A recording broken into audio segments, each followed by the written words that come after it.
Morning. It's a little sparse out there, huh? Anyway, for those who are here, let them hear, right? Those who have ears, let them hear. I have the right book today, so please open up to page 7 in your Bibles that you have in the pews. Page 7.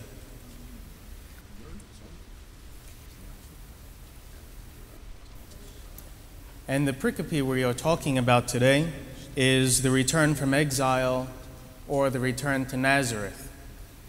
So as we know, Christ was born. The Lord appeared to Joseph in a dream to bring the child and his mother into Egypt. And now we will discuss today the return from Egypt back to Jerusalem, Palestine, and ultimately Nazareth in Galilee. So here the pericope is Matthew 2:19 to 23. Let's read it. Now when Herod was dead, behold, an angel of the Lord appeared in a dream to Joseph in Egypt, saying, Arise, take the young child and his mother, and go to the land of Israel, for those who sought the young child's life are dead. Then he arose, took the young child and his mother, and came into the land of Israel. But when he heard that Archelaus was reigning over Judaea instead of his father, he was afraid to go there. And being warned by God in a dream, he turned aside into the region of Galilee. And he came and dwelt in a city called Nazareth, which was spoken by the prophets, he shall be called a Nazarene. So we begin with, now when Herod was dead. I'm going to give you, I guess this is more of a history exegesis than a theological exegesis. So when Herod died, there's an issue here about Herod and who inherited his kingdom. So we know that Herod's kingdom was vast. It was a big kingdom. The Romans trusted Herod enough to give him such a large piece of land. And Herod, knowing that his 3 sons would not be granted the same honor to reign that entire piece of land, he divided that territory amongst the 3 of his children. The first, Archelaus, was given Judaea. The second, Antipas, was given Galilee. And the third, to the northeast and beyond the Jordan, to Philip. But Herod's death did not solve the problem. Archelaus was a bad king, and he didn't last long on the throne. Although Herod was dead, it was still unsafe to return to Judea with Archelaus on the throne. So we saw before, God appeared to Joseph in a dream, saying, Take the child and his mother, leave Jerusalem, and go to Egypt, because Herod was on the throne. Now we see that his son, Archelaus, is on the throne, and he's not much better.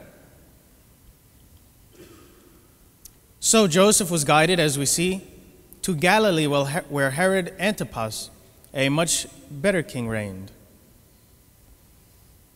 And in the verse 22 to 23, so when he had received a message from God in a dream, he withdrew to the district of Galilee, and he came and settled in a town called Nazareth. So let's talk about this town called Nazareth.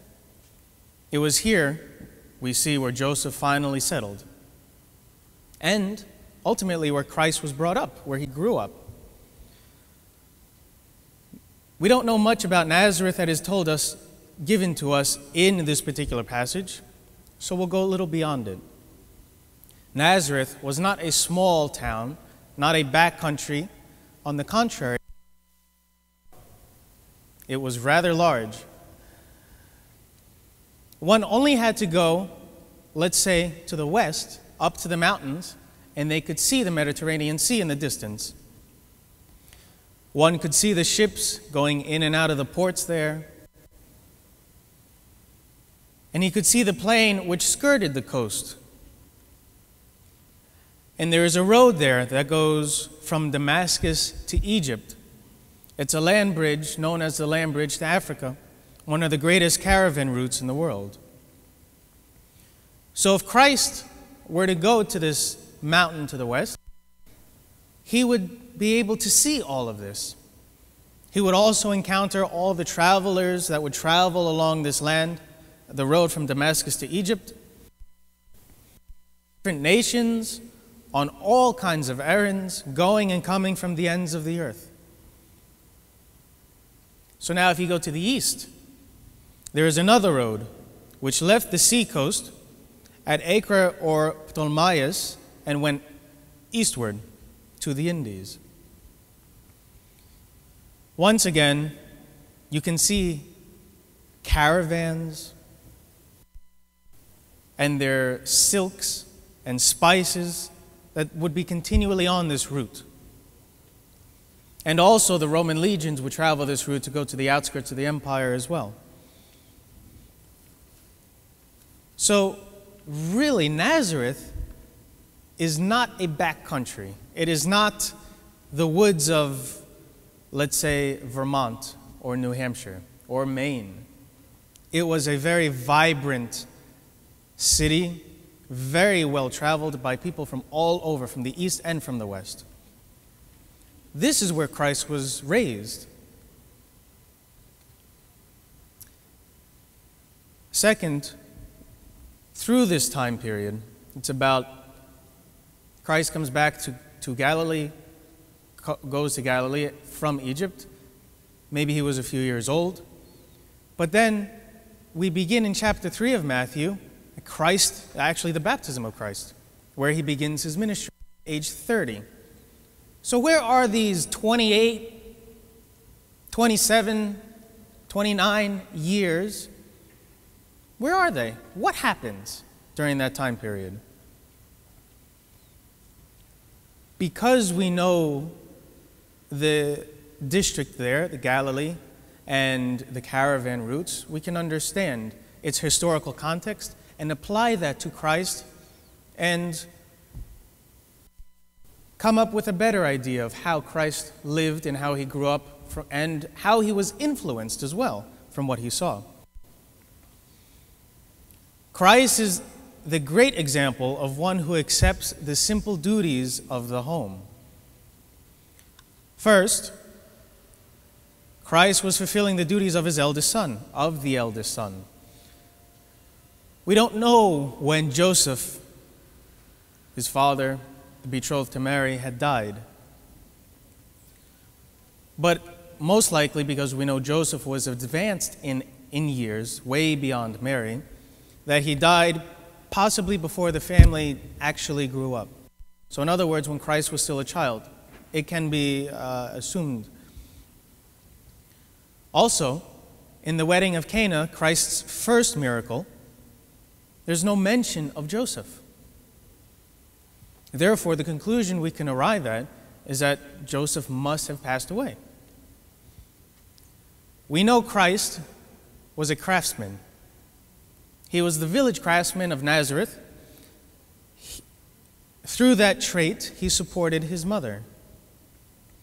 And although the world was calling him, although he was sent here ultimately for our salvation, to bring us back to God, he was first fulfilling his duties at home, to his mother and to his family. Second, Jesus was learning what it was like to be a working man. You know, we always say, Christ was one of us, therefore he knows our faults, therefore he knows our temptations, therefore he knows our minds, therefore he knows the world in which we live. Here we can see, in black and white, in the understanding of the context of the region in which Christ grew up, how he exactly was able to know who we are. Although he is God, he's also man. He was able to understand our trials, our difficulties. So, as Christ was learning what it was like to be a working man, he was learning how to earn a living, how to save, buy food, buy clothing, necessities. He also met dissatisfied and critical customers because he was a craftsman, possibly, and also because of the trade routes going to the east and going to the west. And also, maybe the occasional customer who does not pay his debts. From this, we can derive that Christ was to help man and to save us. And therefore, he must have known, obviously, what our struggles are, what our life is like to live. We know Christ was not born, he did not come into a cushioned life as some of us may come into today, where everything's provided for us. He came into the life that any man must live. Life is not easy, no matter how much we try to make it. Life is a struggle. Life is difficult. But we can be assured, knowing that Christ also lived this life. I mean, what better of an example do we need? What better of a God do we need other than one who says he became one of us so that he knows us, so that we can know him? There's a famous story, I hope you all know it, of Marie Antoinette, the Queen of France, in the days of when the French Revolution was brewing over the country and prior to it breaking out. The story goes like this. Men were starving, the mob was rioting. The Queen asked what all the uproar was about. She was told, they have no bread. If they have no bread, she said, let them eat cake.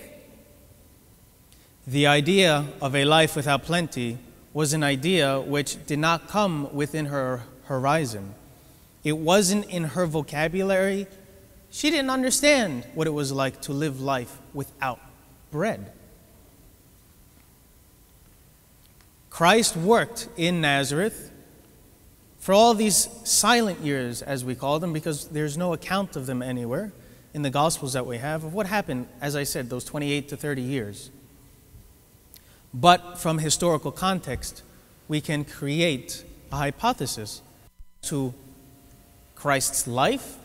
There are other archaeological evidences, other manuscripts that we can derive information and create an accurate picture. So Christ lived all these years in silence, let's say, so that he took the time to get to know us. He took the time to get to know our struggles, our temptations, and our life, so that he could help us. It is a thing never to be forgotten that in everyday duties of life, we make or disfigure a destiny, and we win or lose a crown. My whole point this morning is to understand that we are blessed with a God, as I have repeated so many times, and my wife will say, stop repeating yourself, because I repeat myself too many times. But this is important, and we don't understand. I don't understand fully. How do we have a God? How do we know a God? How can we believe in a God that we can't see? Okay, I understand that. But we're given all of these accounts in the Gospels. We are given the historical manuscripts of what happened within those days. And we understand that Christ grew up in our lives, in His created world, because what better way is it for someone to tell you that you either are doing something wrong or there is a better way to do something than doing it first him or herself? Right? Why would you go to a doctor who, let's say, slid through college, who cheated on exams, who did not study, went through med school, and then all of a sudden he gets to the operating room, he calls for a scalpel, and the nurse says, "Doctor, come on, let's go." And he says, "I don't know what I'm doing because I didn't take the time to learn it." So here we are comforted in the knowledge that Christ knew us before He began His ministry, before He began to grab us and to bring us closer to Himself. With that point, I leave you this morning. And Patricia, we are ready to begin.